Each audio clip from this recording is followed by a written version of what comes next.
Good morning, everybody. Thank you for joining us for today's Small Business Bootcamp. I'm Robert Theobald, Small Business Ombudsman and Vice President of Small Business Services, and we're glad to have you with us today. If you could, we'd like everybody to, in the chat, go ahead and type in the chat where you're tuning in from. We like to see where we have everybody coming in from. We've got Peoria, I see, Suarita, excellent, Peoria, Flagstaff, all right. So Don, my background picture is from Flagstaff, from Picture Canyon, really gorgeous place up there. All righty, well, thank you for posting that in the chat. Again, if you just joined, please post in the chat where you're tuning in from. But as we like to do when we get started, we like to start by thanking all of our community partners. We could not do these webinars without their time, their effort, and their expertise. We have over 100 different community partners that have participated, and almost 200 different speakers from those community partners. So we can't thank them enough for their participation in this program. So for those that are new and aren't familiar with the Small Business Bootcamp, it is a webinar series that we host every Tuesday morning to help business owners prepare, plan, and grow their business. And it is also not just a webinar, but we also have workshops and other lunch and learn webinars, different things as part of this program to help support small businesses. One of the pieces of the boot camp that's invaluable is our content library. And we record all of our webinars and we place them here in the content library. And we also include, as part of this, the slide decks from our presenters. So if you're just looking for the slide deck after today's session, you can go into the content library tomorrow and download the slide deck. Or if you can't make it at 9 a.m., then you can go back and watch the webinar and follow along with the slide deck that'll be provided. So it is a great resource available to everyone, also at no cost. The ACA also has a number of other programs that help support small businesses. We have our Career Readiness Credential Program, the Arizona Innovation Challenge, Arizona MEP, our Manufacturing Extension Partnership, the Arizona State Trade Expansion Program, Daisy Step, Arizona at Work, and then our Small Business Services. Additionally, one of our programs that's also awesome is our Small Business Checklist. And this program is designed to help small businesses and entrepreneurs looking to start or expand their business into other areas to understand the commonly requested licensing, registration, and compliance requirements at the local, state, and federal levels. You can also find other information on there as well, but this is an amazing resource. I encourage everybody to check it out. Also on the checklist, when you go to the checklist homepage, you'll find Sally, our state and local licensing information virtual assistant. And Sally can help you find some simpler questions related to the checklist. But if you really want to dive deep and get the full meat and potatoes out of the checklist, you go right into it for that information. Also like to share a few updates for outdoor recreation businesses working in the outdoor space. Coming up on December 5th is the Outdoor Recreation Business Summit presented by the Arizona Game and Fish. We're going to post a link to that information in the chat. There's no cost to register and attend. They do provide lunch. But again, if you do register, make sure you attend. It's a great summit for recreation businesses. It focuses on business needs understanding that do business in the outdoors. And also if you have questions about it, you can reach out to me and I can give you more information. I've been involved with that for the last few years, and it's a program that I enjoy participating in. So with that, we're going to look at some of our upcoming sessions. Next Tuesday is the importance of knowing what your business is worth. This is a really key session. We're really excited to have our presenter back to do this. If you have a business and you think you may want to sell it someday, this is something that you need to watch. And when I say sell it someday, you're going to learn things that you need to implement now if you're thinking of selling your business in the next 3 to 5 years or longer. And then we're going to take a break for the week of Thanksgiving.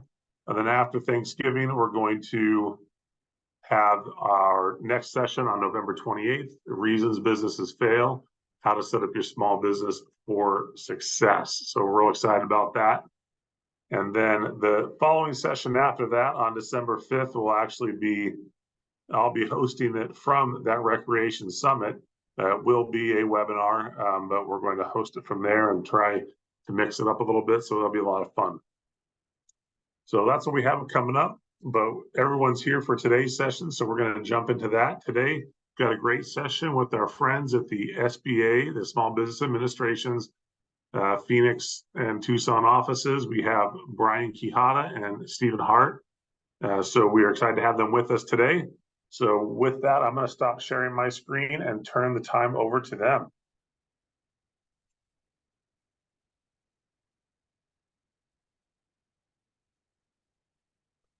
Thank you, Robert. I am just getting ready to share my screen here. And while Brian's pulling up his screen, if you have questions and we want your questions, please place them in the Q&A that you'll find at the bottom of your screen. And we will use the chat for some other interaction. But again, questions in the Q&A makes it a lot easier to track and make sure we get to those. All right, Brian, looks good. All right. Well, thank you, Rob. As Rob mentioned, I am Brian Quijada. I am the Letter Relations Specialist with SBA's Arizona District Office. My colleague Steve Hart, who is our Senior Area Manager in Southern Arizona, will also be presenting today. Today, we'll be covering the 3 C's of SBA, which consist of counseling, credit, and contracting. At the end of the presentation, we will provide our contact information once again for you to reach out with any questions. The presentation will be made available by the Arizona Commerce Authority, so keep your eye out for that in your email. So at this point, we will begin our presentation and start with the basics of SBA. So we are celebrating our 70th anniversary. We are a federal agency that was created in 1953 to promote small business in our domestic economy. Our mission statement is to aid, counsel, assist, and protect, insofar as possible, the interest of small business concerns. Also, I'd like to take advantage to inform our participants that nominations are open for National Small Business Week 2024. If you would like to nominate your own business or another business, please visit sba.gov/NSBW to submit a nomination. The deadline is December 7th at 1 p.m. local time. And you can always reach out to me with any questions regarding Small Business Week nominations. Okay, so we're going to start with the first C of SBA, which is we refer to as counseling services. SBA has a resource partner network that consists of counseling organizations that are approved and funded by SBA, and we have over 1,400 offices nationwide. The first resource partner we will be covering is SCORE. SCORE stands for the Service Corps of Retired Executives. SCORE counselors consist of retired executives who volunteer their services to the local SCORE chapters. They assist existing and aspiring entrepreneurs with mentorship, advice, and workshops. And they are a great resource to have, and they are available nationwide. And they have vast experience in business. So, for example, if you are entering into a commercial lease, and you want help understanding the terms of the lease, who better than to speak to a former commercial leasing agent that is now a SCORE volunteer? When contacting your local SCORE chapter, and if you have certain needs that you want to address, for example, a commercial lease, ask them ask your counselor if they are familiar with this topic, or if they can refer you to another SCORE counselor that has this experience to help guide you through this. Now, there are 3 SCORE chapters in Arizona. One is in Phoenix, the other is in northern Arizona, and of course, the other in southern Arizona. However, if you wanted to find your local or your nearest SCORE chapter, you could visit score.org.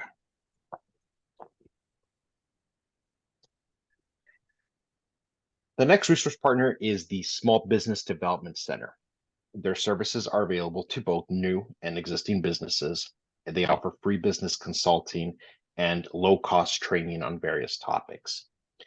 SBD counselors are not volunteers, but they have worked in the business sector prior to this experience and bring their knowledge to assist small business owners. For example, I'm based out of Tucson, and in Tucson here, we have a counselor who is a former commercial lender.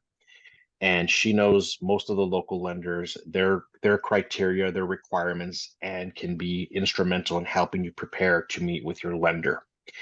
Before I started working for SBA, I was a lender, and I worked very closely with the SBDC, and they knew what we were looking for in terms of our customers and even my competitors. So she was very knowledgeable in helping businesses get funding or prepare them to get funding if they weren't there yet, because she knew what the lenders are looking for.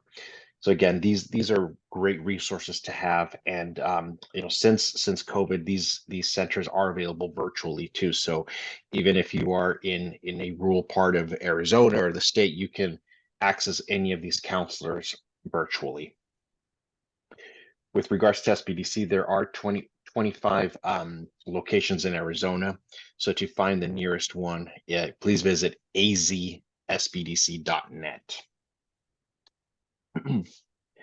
Moving on to the next resource partner, we have the Women's Business Center.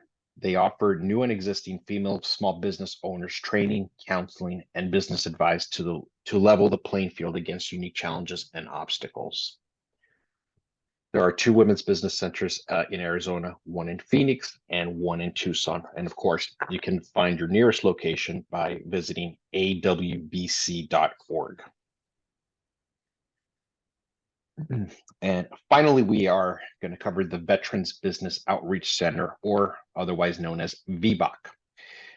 Their services are available for U.S. military veterans or military spouses seeking counseling or transition assistance, training, and advice for starting or growing a business. Now, the Arizona VBOC address is listed here on the slide, but you can always visit arizonavboc.org for further information to set appointments and meet with a counselor. Before I move on to the next topic, which is capital, Steve, would you like to add anything?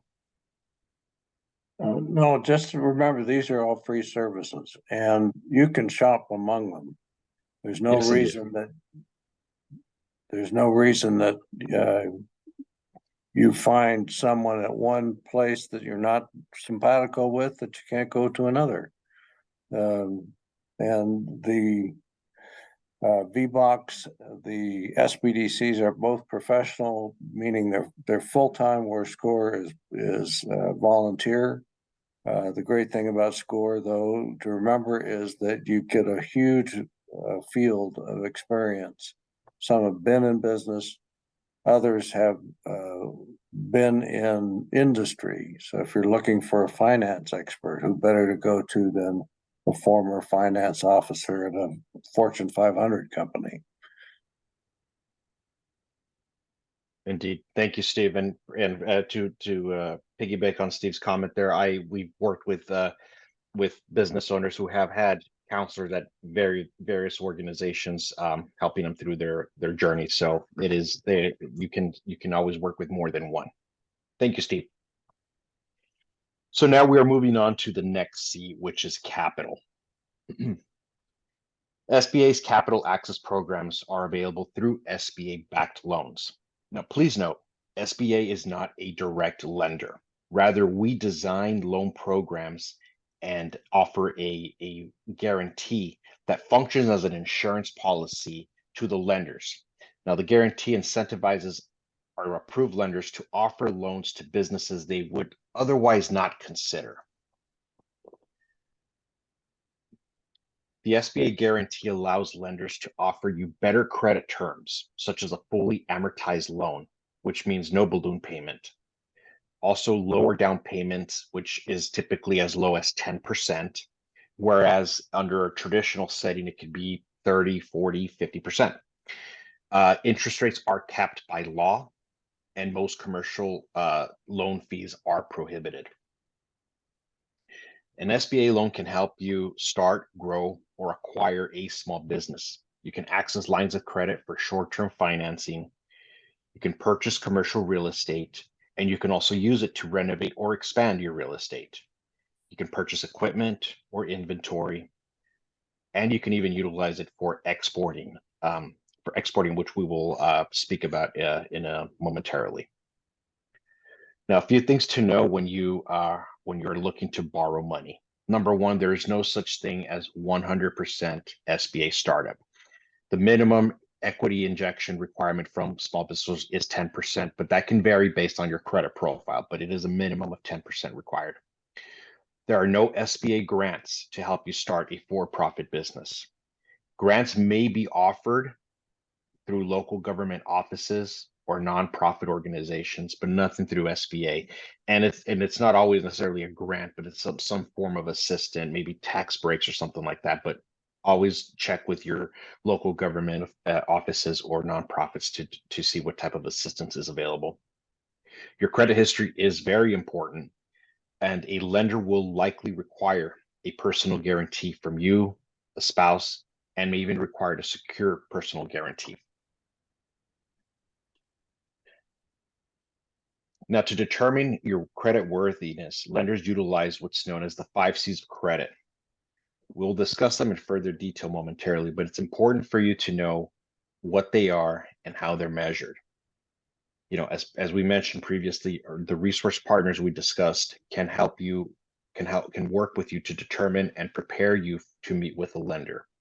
As I mentioned, a lot of counselors are familiar with local lenders and their criteria, and can help you best prepare you to finance your project. Let's go ahead and dive into these 5 C's of credit. The first C is character. Now, the character allows a lender to assess the willingness of the borrower to honor their obligations. And they do this by your credit report. Remember, I mentioned credit is extremely important here. So this is one way of measuring that. Character also takes into account the experience the business owner has in their industry and the ability to operate their small business. So, for example, if you, I had an example several years ago of a brewer. There was a brewery here in Tucson where this gentleman worked at this brewery for 10 years. So he knew the ins and outs of this business, and now he was ready to branch out on his own and start his own place. So he had that experience. He didn't have an experience running his own small business, but he had the experience of running this type of operation, which helped him secure financing in the future for his own project there. Secondly, we have capacity. This reflects the ability to repay your obligations. And this is by far the most important credit factor the lender will assess. The most common question I receive is, how much can I borrow, or how much do I qualify for? Now, it is a little bit more complex than that. Think back to an experience you may have, whether in purchasing a vehicle or a home. The process of qualifying for that loan and affording your monthly debt obligations. So based on your income, let's just throw some round numbers here. Like, let's say you may qualify for a $100,000 loan, but your project may be a total of $75,000. So therefore, your loan will be based off of the project cost of 75 minus any down payments or equity injection requirements on your part. So it's a similar concept there, that you're gonna be seeking what your project needs are, not for the max that you could qualify for based on your income. Also, all SBA lenders are cash flow lenders, so they are utilizing your cash flow to determine what you can afford and make a comfortable payment for you. And they do not lend on collateral alone. The next C is capital. This is the funds required by the business to operate efficiently, generate cash flow, and effectively compete in your business environment. It also includes your down payments and capital injections that you have contributed to your business. Next is collateral. Lenders use traditional business assets and personal guarantees to protect their loans against potential loss. It's common for the lender to place a blanket lien on existing and future assets. Any available assets or collateral that you have will strengthen your credit profile. It is important to note, though, that all collateral is appraised at liquidation value, which means this is your garage sale value, and you must maintain it insured. Now, in today's economy, lenders may require additional collateral, such as a personal residence, and it is possible to utilize outside collateral or an external guarantor. So if you have that rich uncle that is willing to pledge an asset of theirs for this transaction, there's a way of doing that. And finally, conditions. This refers to economic, environmental, industrial conditions that may influence your business's financial performance. Also includes how the business will use the loan proceeds. And we're going to discuss this momentarily, but it's important to know how each dollar that you're looking to borrow will be spent. Some tips from a banker is to be prepared. Know exactly how much you need and for what purpose. The use of funds is extremely important and lenders want to know. So provide an itemized list on how your loan proceeds will be used. Obtain quotes for any equipment or inventory that you'd be purchasing. Contractor bids if you're taking on construction or an expansion or remodel of the facility, anything like that. Prepare a business plan and include projections, marketing strategies. Now, it is a best practice to maintain an active business plan and utilize it as a blueprint for your business and renew it annually. Again, I can't stress enough, but utilize your resource partners. Proofread what you prepare and learn from any mistakes. If you are declined by your lender, ask why. Ask them, how can you improve your credit, your scenario? Is it credit? Is it cash flow? Sometimes paying debt may help. Also ask them if they have any recommendations or another lender that can help. They're pretty familiar with competitors and what they may or may not be able to do. On that with credit, another thing to, when asking about this, I've seen it throughout my career where old collections are affecting the credit history, right? Sometimes medical collections, oftentimes these have been paid and taken care of once the insurance companies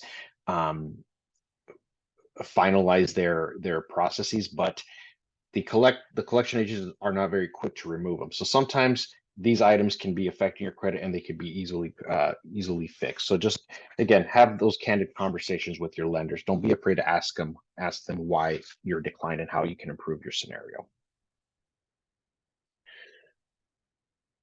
To connect with a lender, first we always recommend work with your existing bank, and if they're unable to assist, move on to searching through the database. We have a what's known as the lender match tool on SBA.gov, and this is a great tool to search for lenders in your service area that fit your needs. So you can visit SBA.gov/lender match to access the tool. Okay. At this point, we'll be moving on briefly to discuss exporting. Now, SBA works with small business exporters through the U.S. Export Assistance Center, who are co-located with the Department of Commerce and the Export-Import Bank of the U.S. SBA can assist in obtaining counseling and training, help you find international buyers with the STEP program, for example, that Robert mentioned at the beginning of our presentation here. The STEP program is a grant that is provided to the state to help businesses pay for marketing and access to trade shows around the world. And to give an example of one of these recipients, there is a flute manufacturer here in Arizona that now exports globally, and they achieved this by working through the STEP program. So it is a great tool if you are seeking to sell outside of the United States. Also, SBA can help you obtain export funding through our Export Express loans. If exporting is of interest, please contact our export finance manager. His name is Martin Sealander. His information is up there on the slide. And of course, the slides will be provided after the presentation for you to have, but this would be your way of getting started with this.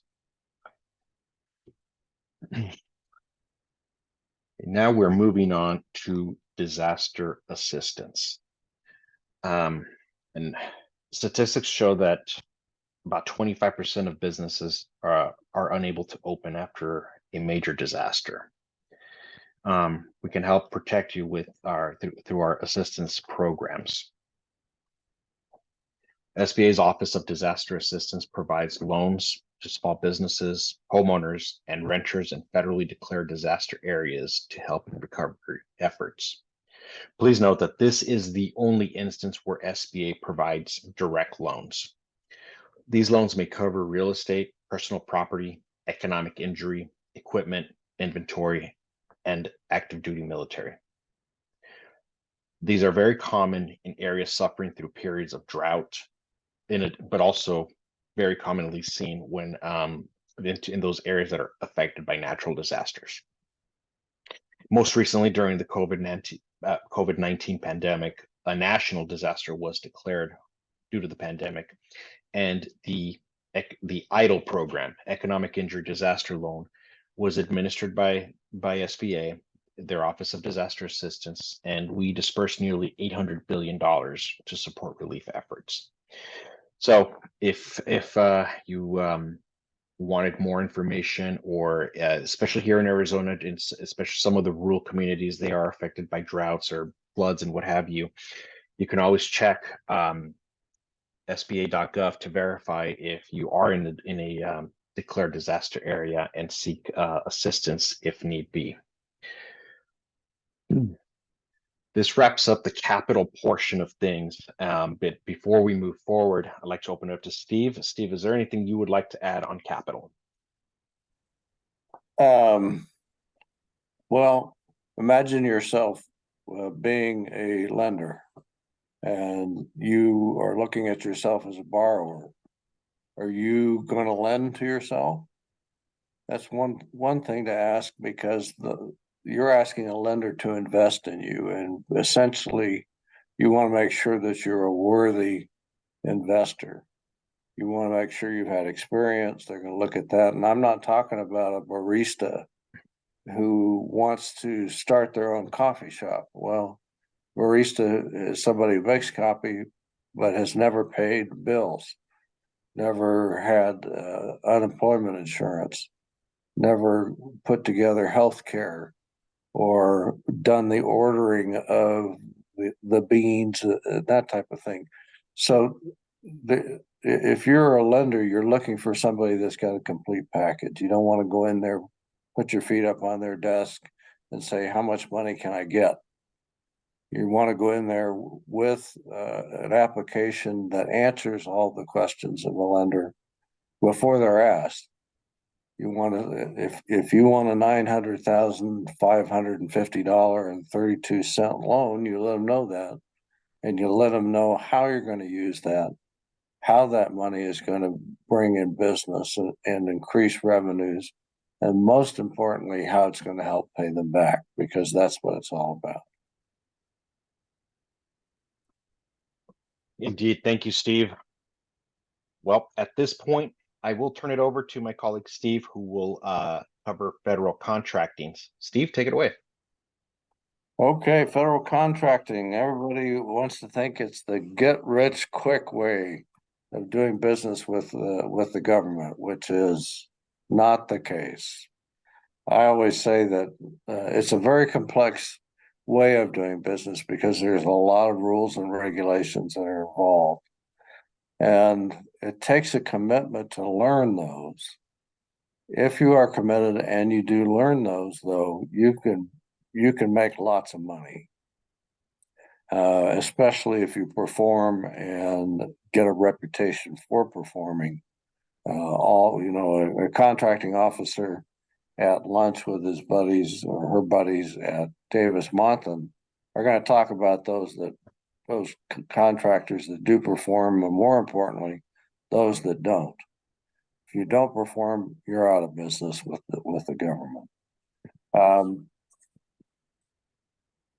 As far as the largest the largest customer, if you imagine a pie, an apple pie, that's worth about 650 to 700 billion dollars. That is the federal government's, and it changes year to year, but that's the federal government's purchasing budget.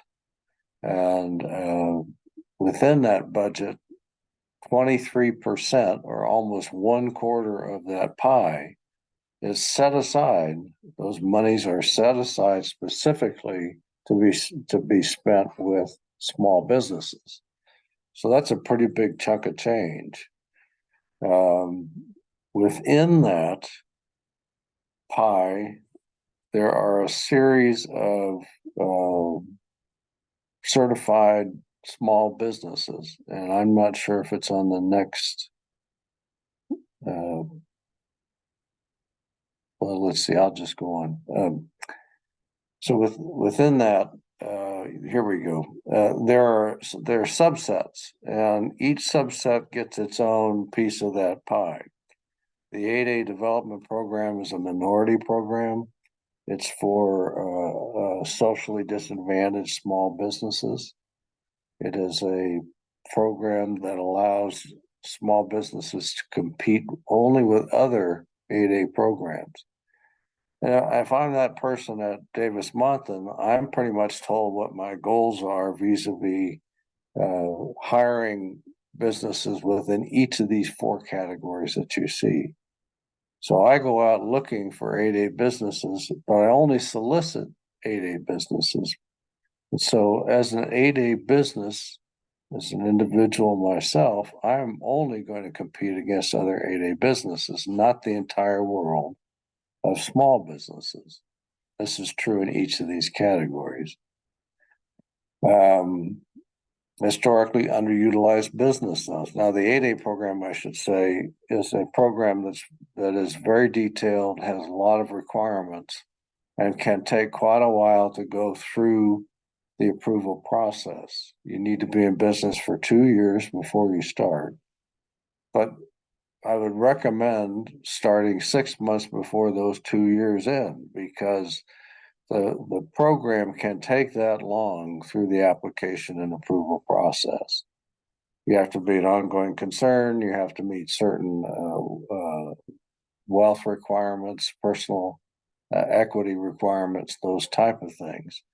You can go to certify.sba.gov to look at and actually start the approval processes on 3 out of 4 of these certifications. I'll move on. Historically underutilized business zones, which is more commonly known as hub zone. You will have heard hub zone a lot if you're in federal contracting. And this is something that you don't have to wait for. There's no 2-year minimum requirement. You can start a business and apply the same day. These historically underutilized business zones are based on zones that where small business or business is not being done. These are census zones, and it's a way of the federal government trying to drive business into these zones by offering money to small businesses there, with the hope that businesses will be created and economies of these small areas will grow. Excuse me. This does also require an application, and you could do that through certified.sba.gov. Women-owned small businesses. Women-owned small businesses actually receive the biggest chunk of that pie.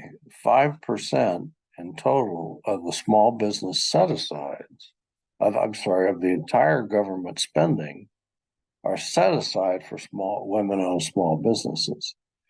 So that's a great program to get into.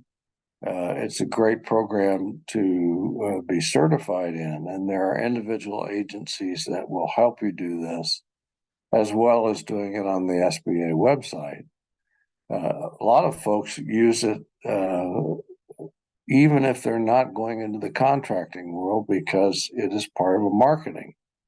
If you are an 8A firm and a woman-owned firm, there's a lot of folks who advertise that and attract business because of that. The women-owned, you do have to have certain documents. You do have certain tests as far as individual wealth, and not too dissimilar from the 8A, but unique. And you'll have to upload documents to a central database and so on and so forth. That's all explained through the process at certifysba.gov. Now, Service Disabled Veteran-Owned Business Program is one that is just now being is going through the approval process. It used to be that you would be able to simply say that I am one, and you could compete in that field, but now it's becoming regulated, and it's done through the SBA. Each of these have set-asides. Each of them only compete within their own categories. One of the things to think about, if it's open to you, based upon your certification criteria, is that if I'm a buyer at Davis Monthan, and I have goals that I have to meet, and I have a women-owned goal, I have an 8A goal, and I have a service disabled goal. If you have 3 of those certifications, I like you because I get credit for all 3 with one contract. So the key here is to put yourself in the place of a contracting officer. Federal contracting is complex. It requires a decision, a business decision, that you are willing to spend the time, invest the time in learning the program. I often say that learning federal contracting is like learning Greek from a lawyer. It can feel that bad, but the thing to remember is, as you learn, the more you can help contracting officers actually help you win a contract. I don't know if that makes sense, but if you're good enough at understanding the process, you become an asset to a contracting officer because you make their life easier because you know the programs. So, and think in those terms.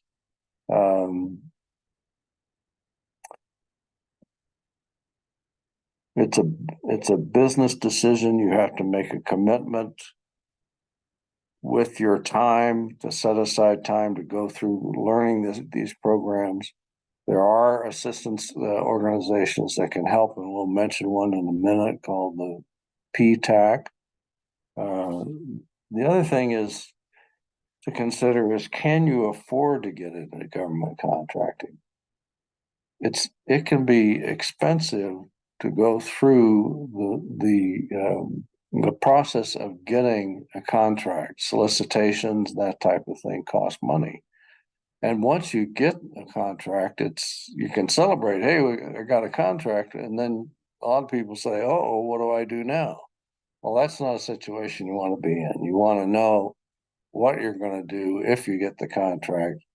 You're going to have to make sure that you have the elasticity in your business as far as bringing on additional assets to meet the requirements of the contract. So this takes forethought. It takes bringing together potential competitors, for instance. If you get a big contract, a competitor could serve as a subcontractor for you. So they become an asset as you look at federal contracting. And this could be true in non-contracting business. And likewise, you may become a subcontractor to them if they get a prime contract. So it's kind of an unusual way of looking at competitors, which can be very beneficial. It's like getting a Rolodex on hand of folks you can call when you do get a contract. I did mention PTAC, which is a Procurement Technical Assistance Center. It's on the right-hand side of this slide. And ours is the Arizona Apex Accelerator.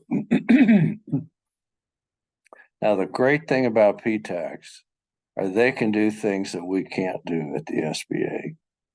They can help you put together a profile, which is a central database in which all prospective contractors and existing contractors are set up a profile.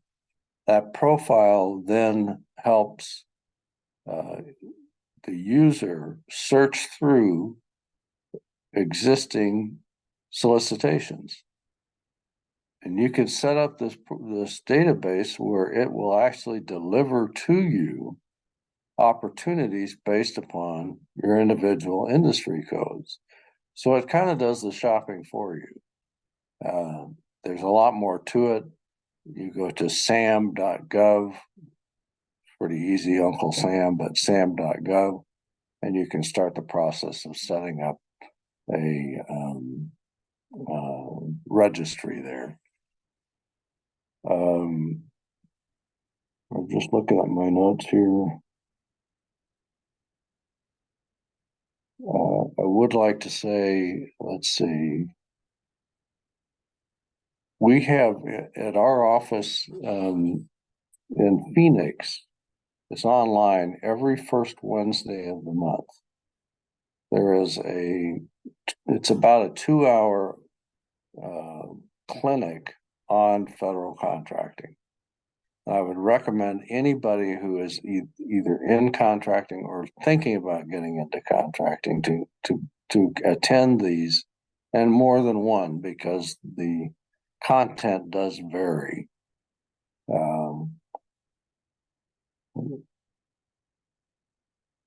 You'll hear things. I'm going to talk about it being complex, but you'll hear things like mentor protege programs, the FAR, the Code of Federal Regulations, all these kinds of things that come into play. And the Apex Accelerator can help actually reduce the complexity of these things and help you focus on individual business or individual solicitations that fit your capacity and fit your experience. And I would encourage you to do the Wednesday and also reach out to the PTAC centers.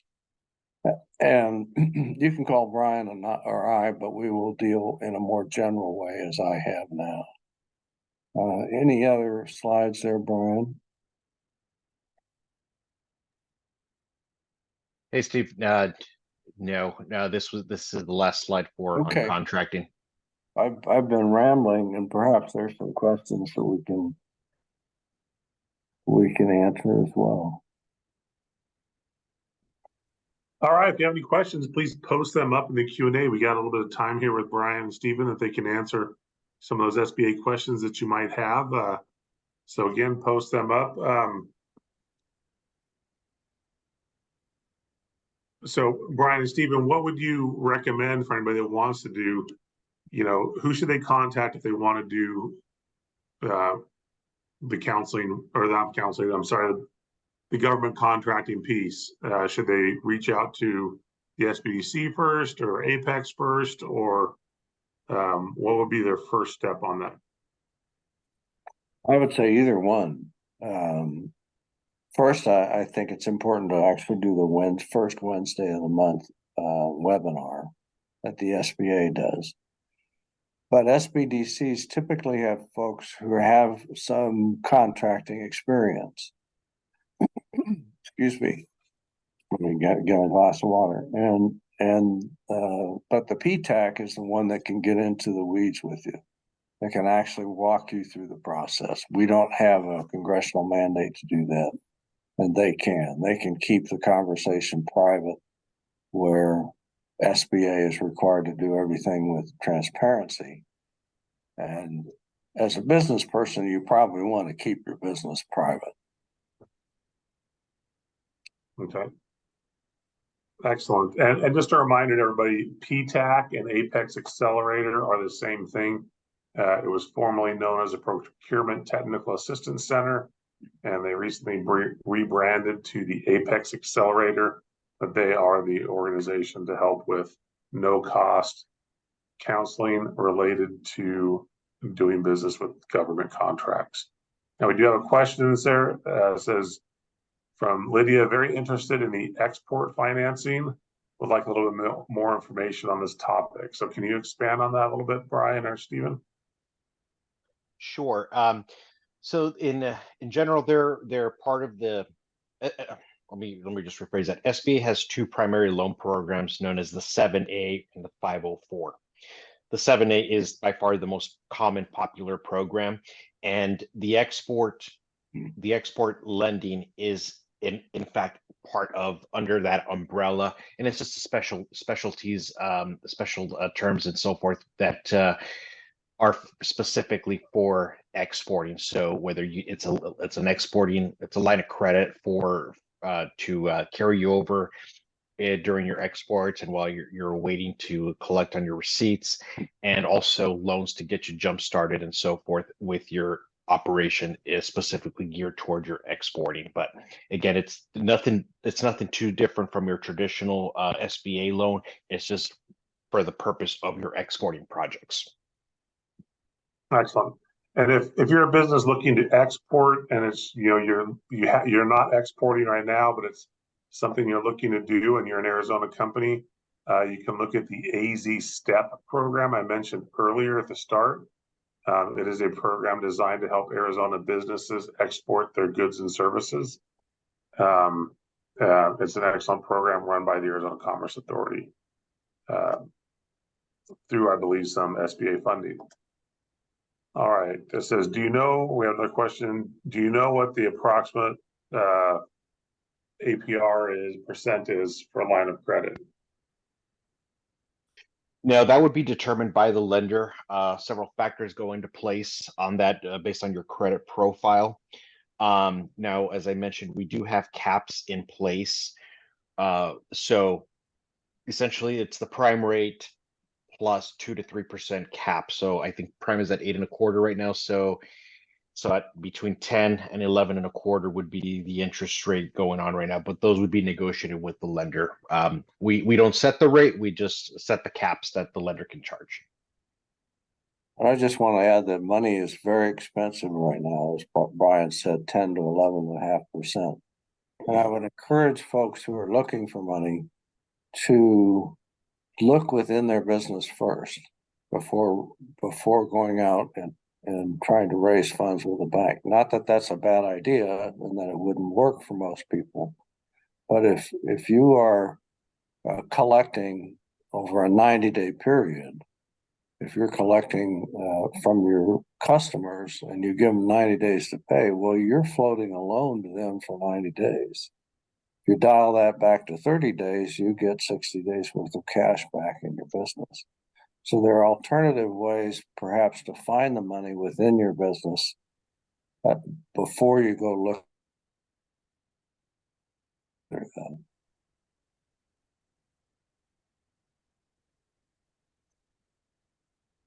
All right, thank you, Stephen. Got another question in here. It says, how long should I expect the SBA loan application process and approval to take? Again, sorry to say that it's dependent on the lender, but on average, 60 days tends to be the average, depending on the complexity of the project, right? Construction projects may take longer, but I think 60 days is a good average time frame to expect, but your lender would be able to provide you a more clear time frame on that. And Brian, with that, I would ask the lender, and if you don't like their answer, find a different lender. Because I've seen SBA loans take a very long time when it didn't need to.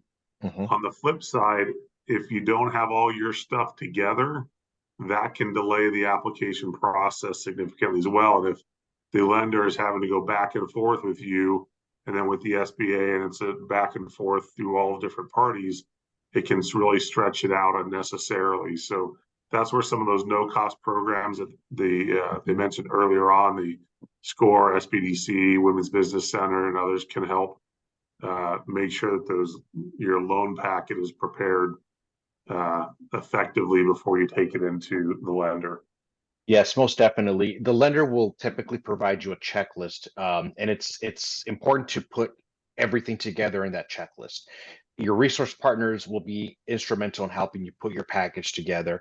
But just some best practices that I've learned throughout my career, some of the things that the challenges that we always had to overcome is, for example, bank statements. As tedious as this might sound, provide a full, complete bank statement, all pages, including those that are intentionally left blank.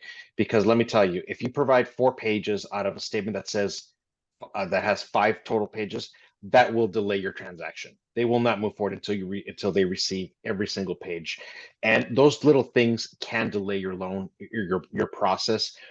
So again, it is important to provide a complete package and of everything up to date. Financial statements, they'll probably want something that's year to date. Just make sure that you provide those things to help smooth out the process for you. Excellent, thank you. We don't have any other questions in there, but I'm happy to give everybody back about 7 minutes back to their day and to do some other stuff. So we want to thank Brian and Stephen for coming on and sharing this information about the SBA and the 3 C's of what the SBA does to help support small business as the Small Business Administration. And with that, we will go ahead and wrap up. Again, thank you, Brian. Thank you, Stephen. Thank you all for being with us today. We look forward to seeing you next Tuesday. Until then, have a great rest of your week, and we will talk with you soon. Thank you. Thank you. Thank you.